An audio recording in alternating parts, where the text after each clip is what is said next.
जब से चुनाव घोषित हुआ है,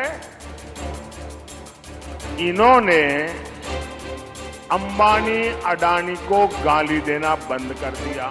नरेंद्र मोदी के हाथ से चुनाव निकल रहा है, वो स्लिप कर रहे हैं और हिंदुस्तान के प्रधानमंत्री नहीं बने। दुर्भाग्य है कि भारत का रैंकिंग प्रेस फ्रीडम में एक 159 नंबर पर है।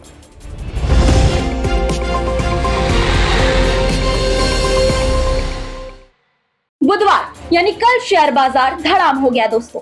बीएसई सेंसेक्स में 800 अंक से ज्यादा गिरावट आई। निफ्टी भी 22,100 अंक से नीचे आ गया। सबसे ज्यादा गिरावट ऑयल एंड गैस सेक्टर के शेयरों में दिखी।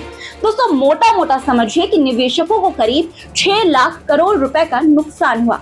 आप सोच रहे होंगे कि मैं शेयर मार्केट की बात क्यों कर रही हूँ, तो दोस्तों आज का मुद्दा इसी से जुड़ा है। सवाल ये कि क्या सेंसेक्स का लगातार गिरना कोई संकेत है? क्या मौजूदा मोदी सरकार के लिए मुश्किलें बढ़ रही हैं?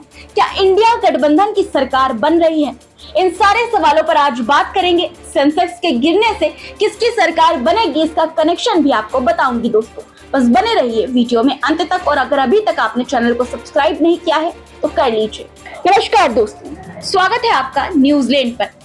दोस्तों दरअसल जानकारों की अगर माने तो सेंसेक्स में 3 से 4 दिनों से जारी गिरावट की वजह लोकसभा चुनाव है। कम वोटिंग और मौजूदा सरकार की वापसी की राह मुश्किल नजर आने से ऐसा हो रहा है।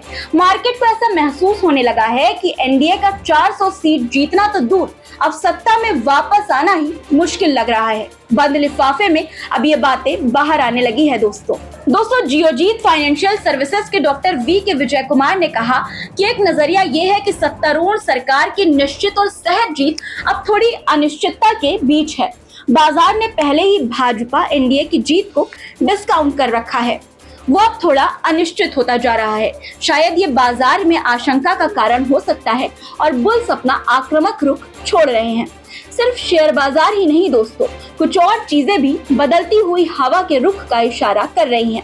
मसलन प्रधानमंत्री के बयानों में तेजी से बदलाव। जब से चुनाव घोषित हुआ है, इन्होंने अंबानी अडानी को गाली देना बंद कर दिया।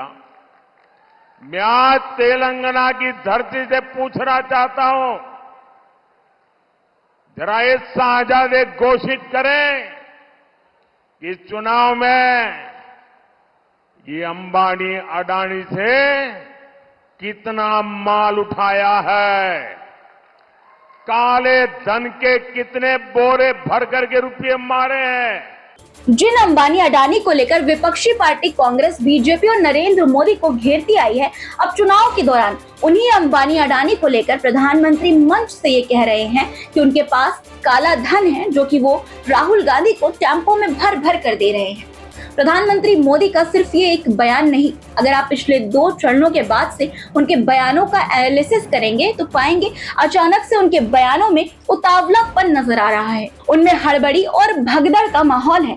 उनके बयानों से साफ है कि उन्हें भी अब सत्ता विरोध की हवा महसूस हो रही है। सिर्फ प्रधानमंत्री मोदी के बयान से ही नहीं दोस्तों, 2 चरणों के मतदान के बाद राहुल गांधी के तेवर भी अलग नजर आ रहे हैं। पहले जहां पीएम मोदी उनके बयानों को लेकर घेरते थे, अब वो पीएम मोदी के बयानों से उन्हें घेर रहे हैं और बता रहे हैं कि सरकार बदलने जा रही है। देश की शक्ति, देश के युवाओं। नरेंद्र मोदी के हाथ से चुनाव निकल रहा है, वो स्लिप कर रहे हैं और हिंदुस्तान के प्रधानमंत्री नहीं बनेंगे। दोस्तों सत्ता परिवर्तन का एक सबसे बड़ा संकेत मीडिया की तरफ से भी आने लगा है। अक्सर मीडिया पर सरकार का पक्ष लेने और विपक्ष को जानबूझकर कटघरे में खड़ा करने का आरोप लगता रहा है। उसे गोदी मीडिया कहा जाता रहा है। ऐसा कई मौके पर देखा गया है कि मीडिया प्रधानमंत्री की छोटी छोटी चीजों पर घंटों कवरेज देता है, लेकिन राहुल गांधी और विपक्ष को उतनी कवरेज नहीं मिलती। लेकिन चुनाव शुरू होने के बाद अब ये ट्रेंड भी बदलता दिख रहा है दोस्तों। दुर्भाग्य है कि भारत का रैंकिंग